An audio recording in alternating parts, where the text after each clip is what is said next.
Hello guys, welcome back to our channel. അപ്പോൾ നമ്മൾ ഇന്ന് റംബുട്ടാൻ കൊണ്ടൊരു അച്ചാറുണ്ടാണ് ഉണ്ടാക്കാൻ പോകുന്നത്. ഇത് കുഞ്ഞ റംബുട്ടാനാണ്. സോ ഇത് ഭയങ്കര പുളിയായിരിക്കും, അതുകൊണ്ട് നമുക്കിത് അങ്ങനെ കഴിക്കാൻ പറ്റില്ല, ഭയങ്കര പുളിയാണ്. അപ്പോൾ നമുക്കിന്ന് ഇത് വെച്ചിട്ട് അച്ചാറുണ്ടാക്കാം. ബൈ. സോ ഗൈസ്, നമുക്ക് ആദ്യം ഈ റംബുട്ടാൻ എല്ലാം അടത്തി മാറ്റി ഇവിടെ ഒരു മുറം എടുത്തിട്ടുണ്ട്. മുറത്തിനകത്തോട്ട് നമുക്കിടാം. മുറത്തിൽ വാഴയില ഇട്ട് വെച്ചേക്കുവാണ്. നമുക്കിതെല്ലാം അടത്തി ഇടാം.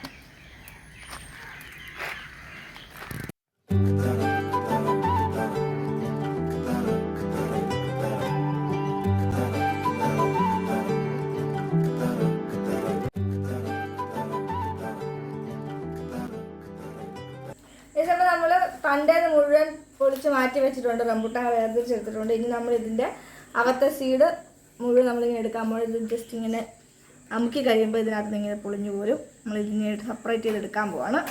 എന്നിട്ട് വേറെ മുകളിലേക്ക് നമ്മൾ മാറ്റിയിടാൻ പോവാം.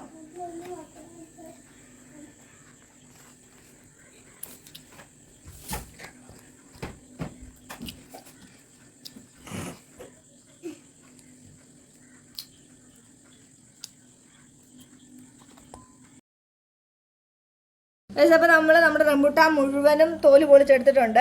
ഇത് വലിയ പഴുത്ത റംബുട്ടാനൊന്നുമല്ല, അതുകൊണ്ട് തന്നെ കുറച്ച് പഴുത്തതും കുറച്ച് പൊട്ടുള്ളതാണ്. അപ്പോൾ നമ്മുടെ പൊളിക്കുമ്പോൾ നമ്മുടെ കയ്യിൽ നല്ലപോലെ കറയാവാനുള്ള ചാൻസ് ഉണ്ട്.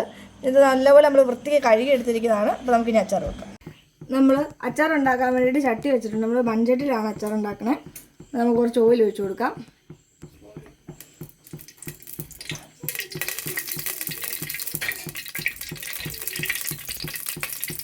എണ്ണ ചൂടായി, അതിലേക്ക് നമുക്ക് കുറച്ച് കടുക് ഇട്ട് കൊടുക്കാം.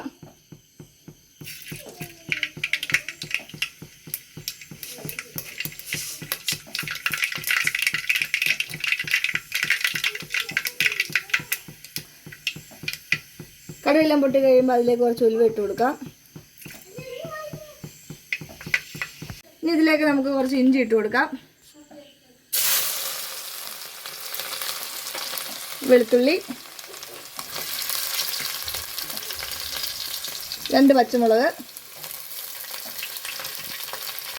2 തണ്ട് കറിവേപ്പില ഇട്ട് കൊടുക്കാം.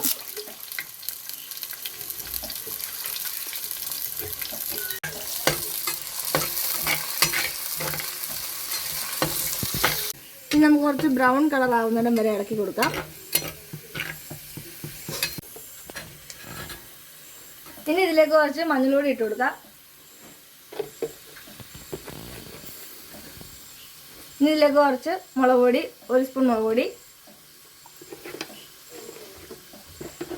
1 സ്പൂൺ കൂടെ. ഇനി നമുക്ക് നന്നായിട്ട് ഇളക്കി കൊടുക്കാം. ഇനി ഇതിലേക്ക് നമുക്ക് അച്ചാർ പൊടി ഇട്ട് കൊടുക്കാം. 3 സ്പൂൺ അച്ചാർ പൊടി.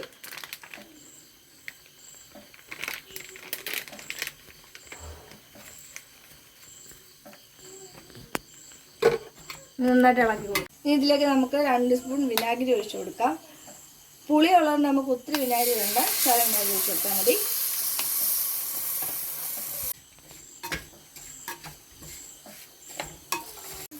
അപ്പോൾ നമ്മുടെ ഇത് മിക്സ് ഇത്രേ ഉള്ളൂ. ഇനി ഇതിലേക്ക് നമ്മുടെ റംബുട്ടാനെ നമ്മൾ ഇട്ട് കൊടുക്കാൻ പോകണേ. കഴുകി വൃത്തിയാക്കി വെച്ച് നമ്മുടെ റംബുട്ടാനെ ഇതിനകത്ത് ഇട്ട് വെച്ചിട്ടുണ്ട്. ഇനി നല്ലപോലെ ഇളക്കി മിക്സ് ചെയ്ത് വെക്കാം.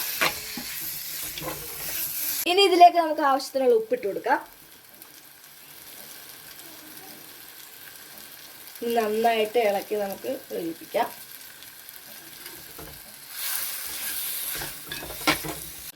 നമ്മൾ ഇതിനകത്ത് കുറച്ച് കായ ഇട്ട് കൊടുക്കണേ, നമുക്ക് മറന്നുപോയി. അപ്പോൾ ഗൈസ്, നമ്മുടെ റംബുട്ടാൻ അച്ചാർ റെഡി ആയിട്ടിരിക്കുന്നു. അപ്പോൾ ഇനി നമ്മളിതിലേക്ക് കുറച്ച് പോലും വെള്ളമൊന്നും ആഡ് ചെയ്തിട്ടില്ല. ബിക്കോസ് ഇത് ഇരുന്ന് കഴിയുമ്പോൾ റംബുട്ടാനിൽ നിന്ന് തന്നെ കുറച്ച് വെള്ളം ഇതിനകത്തേക്ക് ഇറങ്ങിക്കോളും. അപ്പം ഇത്രേ ഉള്ളൂ നമ്മുടെ റംബുട്ടാൻ പിക്കിളിൻ്റെ റെസിപ്പി. അപ്പോൾ നാളെ ആകുമ്പോഴത്തേക്ക് റംബുട്ടാൻ പിക്കിൾ നല്ല സൂപ്പറായിട്ട് സെറ്റ് ആയിക്കോളും. അപ്പോൾ വീഡിയോ ഇത്രേ ഉള്ളൂ. Okay, bye. പോകേണ്ട ദൂരൊരാളും ഒട്ടിനില്ലാതെ